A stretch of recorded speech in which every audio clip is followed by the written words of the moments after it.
बिस्मिल्लाहिर्रहमानिर्रहीम। अस्सलाम वालेकुम वरहमतुल्लाहि वबरकातुहू। नाज़रीन, मैं हकीम खालिद महमूद नक्शबंदी मुजद्दिदी आपकी खिदमत में हाज़िर हूँ और आप सबको अपने चैनल पर खुशामदीद कहता हूँ। नाज़रीन, चैनल को सब्सक्राइब करें और बेल आइकन को ज़रूर दबाएं ताकि आपको हर रोज़ नई वीडियो सबसे पहले मिल सके। नाज़रीन, मौजू है मेरा आज का फ्रेसिमूस या फ्रेशमूस।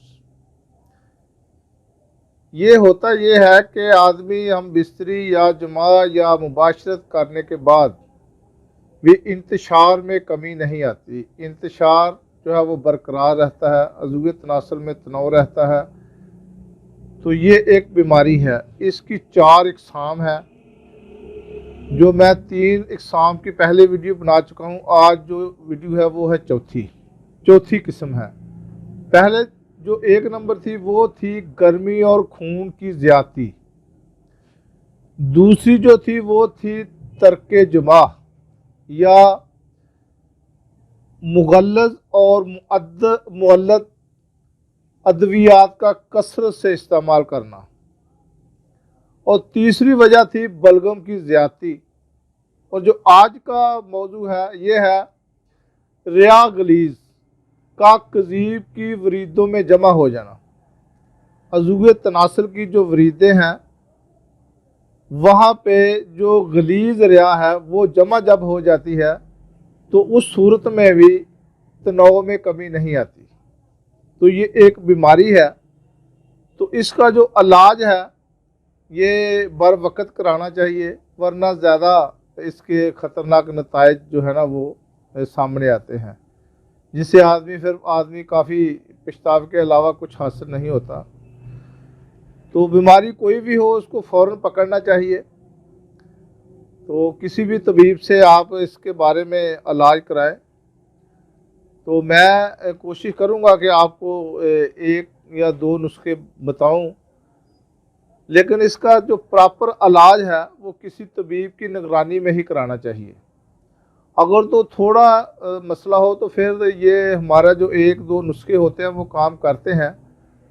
अगर ज़्यादा मसला हो तो ये मेरी आप लोगों से गुजारिश है कि आप किसी क्वालिफाइड तबीब से मशवरा करके और उसकी निगरानी में उससे अपना इलाज कराएं, ताकि आपका जो इलाज है ये बर वक़्त हो सके।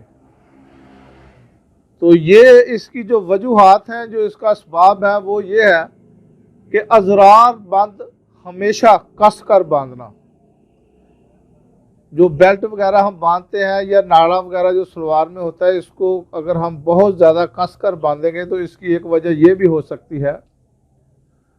और हमेशा चित लेटना, सीधा लेटना, एक इसकी वजह ये है। और तीसरी वजह जो है वो नफख पैदा करने वाली ग़िज़ाओं का बेकसरत इस्तेमाल। जो रिया गलीज़ हवा पैदा करती हैं वो जो बहुत कसरत से लोग इस्तेमाल करते हैं, उन लोगों को भी ये मसला पैदा हो जाता है। तो इसकी अलामात ये हैं कि अज़ूवे तनासल में तनाव रहना, खिंचाव रहना, और इस कदर मालूम होगा कि जैसे अभी फट जाएगा। ये बहुत कम लोगों को मर्ज़ होता है, लेकिन होता ज़रूर है। उसके लिए आपको करना ये है कि एक तो आप अजवाइन खरासानी ले लें 1 माशा, और वो उसको पीस कर सूफ बना लें, ज़्यादा बना लें, लेकिन इसको 1 माशा से ज़्यादा नहीं आपने इस्तेमाल करना।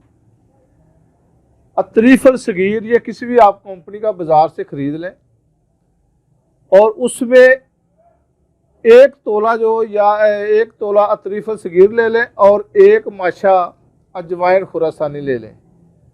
आप इसको मिक्स करके एक टाइम आपने इसको इस्तेमाल करना है। ये लगातार आप 2-3 हफ्ते इस्तेमाल करें, इससे फ़ायदा होगा। तो अगर आप इसका बेहतरीन हाल ये है कि इसमें आप सबसे पहले उल्टियाँ कराएं। वामिटिंग जो है वो मरीज़ को वामिटिंग करवा के अंदर से जो रिया गलीज़ है वो रिया गलीज़ जो है उसको खारिज करने की कोशिश करें, तो उससे भी इसको काफ़ी फ़ायदा होगा। لیکن یہ کوشش کریں کہ ان جو مریض ہیں ان کو مسل دینے کی کوشش کبھی بھی نہ کریں، اور اس میں جو غذا آپ نے استعمال کرانی ہے یا کرنی ہے وہ ہمیشہ تیتر، بٹیر وغیرہ، تلیر وغیرہ، دیسی مرغ، ان جانوروں کا جو گوشت ہے وہ ان مریضوں کو کھلائیں۔ جو دیسی مرغ کا شوربہ ہے، کبوتر وغیرہ بھی آپ دے سکتے ہیں۔ گرم مسالہ جات اس میں اچھے طریقے سے جو قابل برداشت وہ شامل کر کے دیں۔ زیادہ گرم اور تنقیہ سے اس کا علاج نہ کریں، بہت زیادہ گرم چیزیں ان کو نہ دیں۔ مریض کو بہت ہی مفید غذائیں جو ہے اس کے لیے وہ پسند جو وہ کرتا ہے وہ ان کو دینی چاہیے۔ تو زیادہ غلیظ جو اعصاب کو نقصان پہنچاتی ہے ان غذاؤں سے ہمیشہ پرہیز کرائیں۔ مسل دینے کی کبھی بھی کوشش نہ کریں۔ تو یہ اس کے لیے احتیاطی تدابیر ہیں، تو اس پر آپ عمل کریں گے تو انشاءاللہ تعالیٰ 1 مہینے کے اندر اندر مریض جو ہے وہ کافی بہتر ہونا شروع ہو جائے گا۔ تو یہ تھا میرا آج کا موضوع۔ اگلی ویڈیو کے لیے اجازت دیں۔ خدا حافظ۔ السلام علیکم ورحمۃ اللہ وبرکاتہ۔